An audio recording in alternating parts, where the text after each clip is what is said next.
พีระมิดหนึ่งในปริศนาระดับโลกที่อยู่คู่กับมนุษยชาติมาอย่างยาวนานกับคำถามที่ว่าชาวอียิปต์โบราณใช้วิธีใดในการสร้างพีระมิดโดยตลอดเวลาที่ผ่านมานักวิทยาศาสตร์และนักโบราณคดีก็ทำได้เพียงแค่อธิบายว่าก้อนหินขนาดใหญ่ที่ใช้ในการสร้างพีระมิดนั้นถูกขนย้ายจากที่หนึ่งไปยังอีกที่หนึ่งได้อย่างไรเท่านั้นแต่วิธีที่พวกมันถูกยกขึ้นไปในอากาศในความสูงถึง481ฟุตและถูกวางเรียงกันจนออกมาเป็นสิ่งปลูกสร้างรูปทรงสามเหลี่ยมขนาดมหึมาได้อย่างไรนั้นก็ยังคงเป็นปริศนาที่ยังไม่ได้รับการไขให้กระจ่างแต่เมื่อไม่นานมานี้ได้มีการค้นพบพิมพ์เขียวที่จะสามารถไขความจริงให้กับปริศนาที่ว่าพีระมิดนั้นถูกสร้างขึ้นมาได้อย่างไรซึ่งหลังจากค้นพบนั้นนักอียิปต์วิทยาก็ได้ใช้เวลาในการวิเคราะห์และตรวจสอบเป็นเวลานานกว่าจะมีข้อสรุปเพิ่มเติมเปิดเผยออกมาไปติดตามเรื่องราวกันได้ใน7ประเด็นน่าสนใจเกี่ยวกับการค้นพบพิมพ์เขียวที่มาของพีระมิด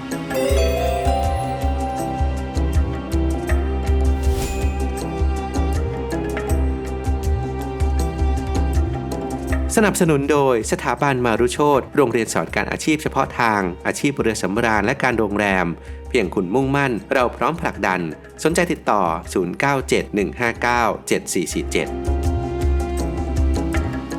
1. การค้นพบพิมพ์เขียวม้วนกระดาษปาปิรุส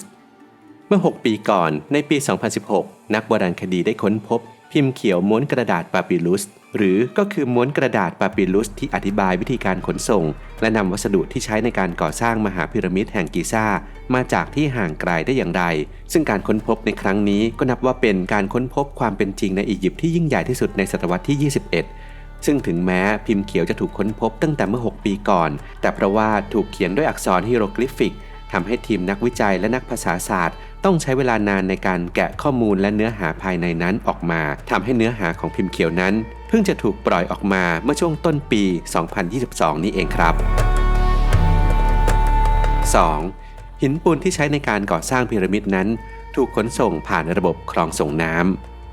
ในพิมพ์เขียวได้มีการบันทึกเอาไว้ว่าเมืองหินปูนในเมืองทูราที่อยู่ห่างออกไปประมาณ12ไมล์ในทางใต้ของกรุงไคโรประเทศอียิปต์นั้นใช้เรือในการขนส่งหินปูนข้ามแม่น้ำไนล์ไปยังเมืองกิซ่าผ่านคลองที่ถูกสร้างขึ้นเป็นพิเศษได้ยังไงซึ่งภายหลังเรือดังกล่าวก็ถูกค้นพบที่ด้านล่างของมหาพีระมิดโดยในสมัยก่อนหลังจากที่เรือข้ามแม่น้ำมาแล้วหินปูนก็จะถูกย้ายลงมาจากเรือและวางเอาไว้ใกล้กับบริเวณก่อสร้างโดยที่คนงานจะใช้เชือกผูกมันเอาไว้และลากต่อกันไปในรูปแบบของรถไฟมนุษย์ซึ่งคนงานใช้วิธีนี้ในการขนส่งหินปูนรวมทั้งหมดประมาณ 170,000 ตันที่ใช้ในการสร้างมหาพีระมิดนั่นเอง 3. น้ำหนักของหินแต่ละก้อนที่ถูกใช้ในการสร้างมหาพีระมิดมหาพีระมิดกิซ่านั้นประกอบด้วยหินจำนวนประมาณ 2.3 ล้านก้อนซึ่งแต่ละก้อนนั้นก็มีขนาดใหญ่มากและมีน้ำหนักมากถึง 2.5 ถึง 15 ตันต่อก้อนทำให้เมื่อมีการใช้หินที่มีขนาดและน้ำหนักมากขนาดนี้ต่อกันขึ้นไป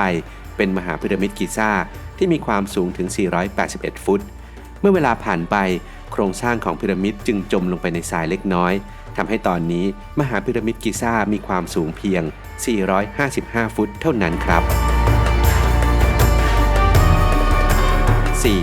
การขุดแร่ทองแดงองค์ประกอบสำคัญเครื่องมือสำหรับตัดหิน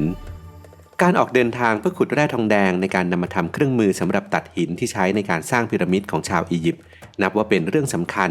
เนื่องจากหินแต่ละก้อนที่ถูกนำมาใช้ในการสร้างมหาพีระมิดนั้นมีขนาดที่ใหญ่มากคนงานจึงต้องการเครื่องมือที่มีความแข็งแรงมากพอในการที่จะตัดพวกมันให้เหลือเป็นขนาดที่ต้องการทำให้คนงานต้องออกเดินทางข้ามเลดซีเพื่อที่จะไปขุดแร่ทองแดงและขนส่งกลับมายังกิซ่าทางเรือที่จะจอดที่ท่าเรือวาลีอัลกราฟที่อยู่ห่างจากเมืองกิซ่าหลายร้อยไมล์ซึ่งนอกจากแร่ทองแดงแล้วคนงานก็ยังต้องนำเข้าแร่ธาตุอื่นๆมาใช้ในการผลิตเครื่องมือที่ใช้ในการก่อสร้างมหาพีระมิดอีกด้วย 5. การใช้จำนวนแรงงานคน 100,000 คนในการสร้างพีระมิดถึงแม้ว่าจะไม่สามารถระบุตัวเลขที่แน่นอนของจำนวนแรงงานที่ถูกใช้ในการสร้างพีระมิดขึ้นได้แต่ก็มีการตั้งสมมติฐานของนักประวัติศาสตร์ชาวกรีกที่ชื่อว่าเฮโรโดตุสในอดีตว่ามหาพีระมิดนี้สร้างขึ้นโดยใช้แรงงานคนถึง 100,000 คนแม้ว่านักอียิปต์วิทยาในปัจจุบันหลายคนคิดว่าจริงๆแล้วจำนวนแรงงานคนงานที่ใช้ในการสร้างมหาพีระมิดแห่งนี้น่าจะมีเพียงแค่ 20,000 ถึง 30,000 คนเท่านั้นโดยนักอียิปต์วิทยาชื่อดังอย่างซาฮิฮาวาสก็ออกมาบอกว่า ตัวเขาเองนั้นเชื่อว่ามีการใช้แรงงานชาวอียิปต์โบราณเพียงแค่ 36,000 คนเท่านั้นในการสร้างมหาพีระมิดแห่งกิซาแต่ในปัจจุบันเราก็ยังไม่สามารถทราบถึงตัวเลขที่แน่นอนได้อยู่ดีครับ 6. ทรายเปียกกับการขนส่งก้อนหินขนาดมหึมาในปี 2014 ได้มีนักวิจัยจาก University of Amsterdam และ Foundation for Fundamental Research on Matter ได้จำลองวิธีการที่ชาวอียิปต์โบราณใช้ในการขนส่งก้อนหินมหึมาที่มีน้ำหนักมากผ่านผืนทรายในทะเลนั่นก็คือการทำให้ทรายเปียกพวกเขาทดลองทำให้ทรายบนทะเลทรายนั้นเปียกจนกลายเป็นเส้นทางเพื่อพิสูจน์ข้อเท็จจริงที่ว่าการขนย้ายหินบนทรายที่เปียกนั้นง่ายกว่าการขนย้ายบนทรายแบบธรรมดาเป็นอย่างมากเพราะเมื่อทรายเปียกพวกมันจะเกาะติดกันเป็นก้อนและแข็งกว่าทรายที่แห้งทำให้คนงานใช้แรงเพียงครึ่งเดียวเท่านั้นในการขนย้ายหินผ่านเส้นทางทรายเปียกและนอกจากนี้นักวิจัยยังมีการตั้งข้อสังเกตเพื่อนำมาใช้ในการยืนยันแนวความคิดนี้จากภาพวาดในพิมพ์เขียวที่เป็นภาพวาดจากเมื่อ 1,800 ปีก่อนคริสตกาลที่แสดงให้เห็นว่าคนงานได้มีการเทน้ำลงบนทรายเพื่อให้เลื่อนโลงศพไปยังหลุมฝังศพได้ง่ายขึ้นอีกด้วยครับ 7. สมุดบันทึกแห่งแมเรอร์ความจริงแล้วก่อนหน้าจะพบพิมพ์เขียวในปี 2016 ก่อนหน้านั้น 2 ปีหัวหน้าทีมนักวิจัยชาวอียิปต์และฝรั่งเศสเปียร์ทอลเล่และเกโกรีโมรอดได้ค้นพบสมุดบันทึกปาปิรุสเล่มหนึ่งที่เขียนขึ้นโดยเจ้าหน้าที่ที่มีชื่อว่าแมเรอร์ที่เป็นหนึ่งในแรงงานในการก่อสร้างมหาพีระมิดแห่งกิซาและที่น่าสนใจเกี่ยวกับสมุดบันทึกของเขานั่นก็คือเขาเป็นคนแรกของโลกที่เขียนบันทึกและอธิบายเกี่ยวกับขั้นตอนของการสร้างมหาพีระมิดเอาไว้โดยนักโบราณคดีและนักวิจัยจากอียิปต์และฝรั่งเศสได้ค้นพบสมุดบันทึกของเขาที่บริเวณท่าเรือวาดิอัลกาฟใกล้กับทะเลเลสซีหรือทะเลแดงที่ตั้งอยู่บริเวณชายฝั่งของประเทศอียิปต์ครับ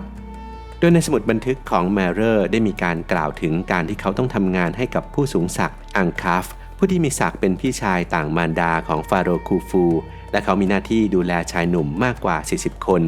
ทำให้สมุดบันทึกของแมเรอร์ได้กลายเป็นหลักฐานที่แสดงให้เห็นว่าอังคาฟนั้นเป็นหนึ่งในผู้รับผิดชอบในการก่อสร้างมหาพีระมิดนั่นเองซึ่งต่อมาข้อมูลเหล่านี้ก็ได้ถูกตีพิมพ์ลงในวารสารของ Near Eastern Archaeology ในปี